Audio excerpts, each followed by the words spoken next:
All right, dude, what's happening? We've got the SIG 365 again in front of us, and I got the Shield Reflex Mini Sight Compact today in, and wanted to install it on my 365XL.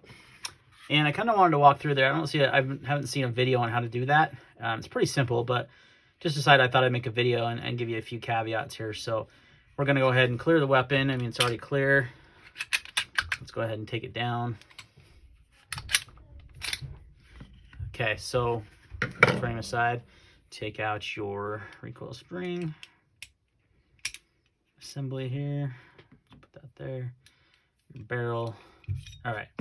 So the way this works, when you open up your slide here, you're going to have two screws right there, and they're going to be these really long, skinny screws here, and they go into the rear sight here, right? So to install the red dot, you simply take those screws out, and it opens up the mounting plate. Now the tricky thing is, and the Shield RMSc came with some screws, which are these right here, but they're too thick. So this was the kind of the issue I ran into here. The screws comes with are M4 by 8mm or M4 by 10mm, and those are too big for the holes on the SIG.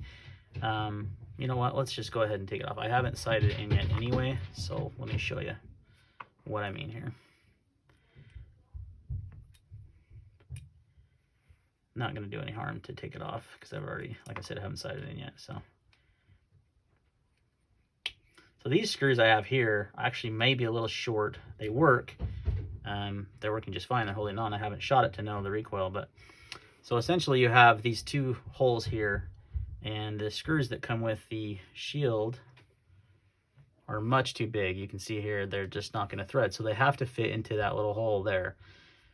So the size you need are M3 by 10mm. It can go all the way up to 16 because there's some pretty long holes here because these suckers are too long. Now you don't need them that long, as you can see. You can do them as small, probably even 8mm would probably work, which I think that's about what these are. But they do not come with the sight, and they do not come with the 365XL. They came with no screws. So it's kind of like you don't know that, you order the sight, and then boom, doesn't have it. So as you can see, I've got the battery installed the way they tell you to, and then you just basically line up these two holes there with these two holes here, and then you put screws in. It's pretty straightforward and simple. The problem is you don't have the right screws. I luckily have these screws laying around. They were the right size, and they are from another optic that I have. So you may, if you have some like scope mounts or optics laying around, you may have the right screws that you need. I can see I've got a little Loctite on those. So I'm just going to put these in here and screw them into that little hole, and voila, you're done.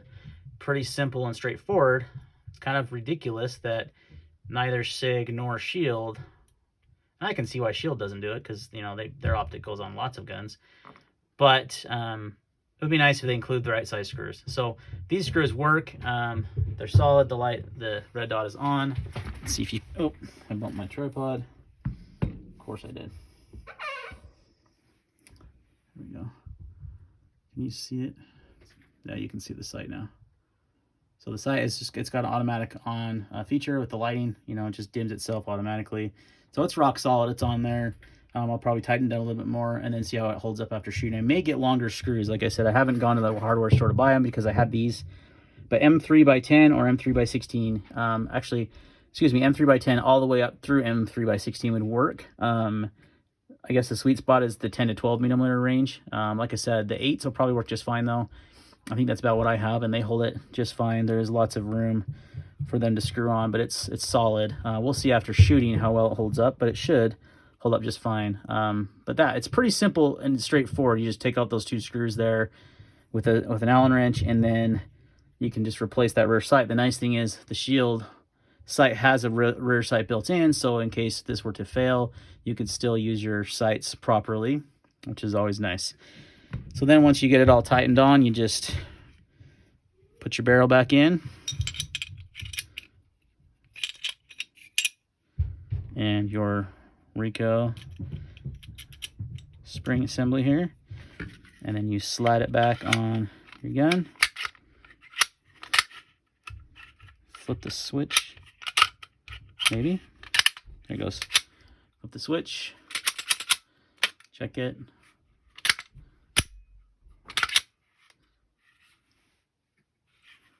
And that side is functioning. Yep, we're good to go.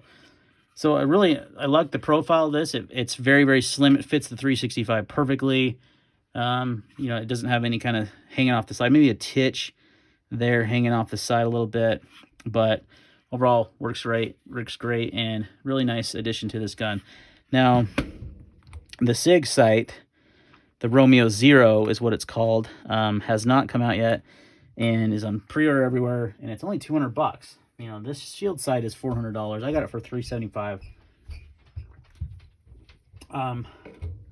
There's a seller on eBay that will, well, there's a seller on eBay that sells them for $400, but if you do make an offer, you can get them for a little cheaper. So, but yeah, but there's quite a bit more expensive than the SIG sight, right? But here's the deal: the SIG sight didn't, from what I was told by a gun shop, so take this for what it is, didn't pass their testing, so they had to go back into testing, and you know, the shield sights have been out a long time and have been known as being reliable optics.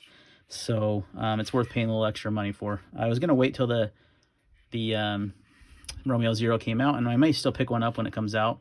I may pick up a Springfield Hellcat if I can find one, and throw, you know, just to kind of compare the two guns, if I can find one in stock anywhere. So, but just a quick update on the SIG. Has about 1,000 rounds through it.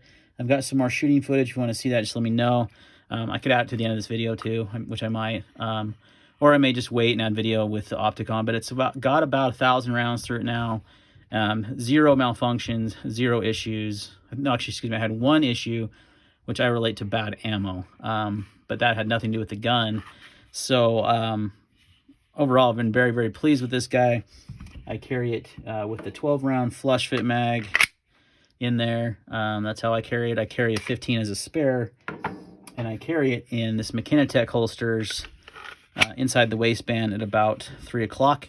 You can see this holster has a nice clip that is tuckable. It's also adjustable for cant. One thing I like to carry this with a good amount of cant. Helps. This is a little bit longer grip on the 365XL, and it really helps hide it really well. So I definitely, you've seen me review McKinney holsters on this channel before. I would definitely, I think the other ones I reviewed were all appendix carry sidecar rigs. This is just, you know, standard inside the waistband and black multicam that he made for me, and it's been awesome. It's actually been my favorite holster because it's easy to get on and off, and it has adjustability for the cant, which I like, and it's pretty slim, and the black multicam is just hot. So, all right, guys, that's going to wrap up this video. Thanks for watching, and see you next time.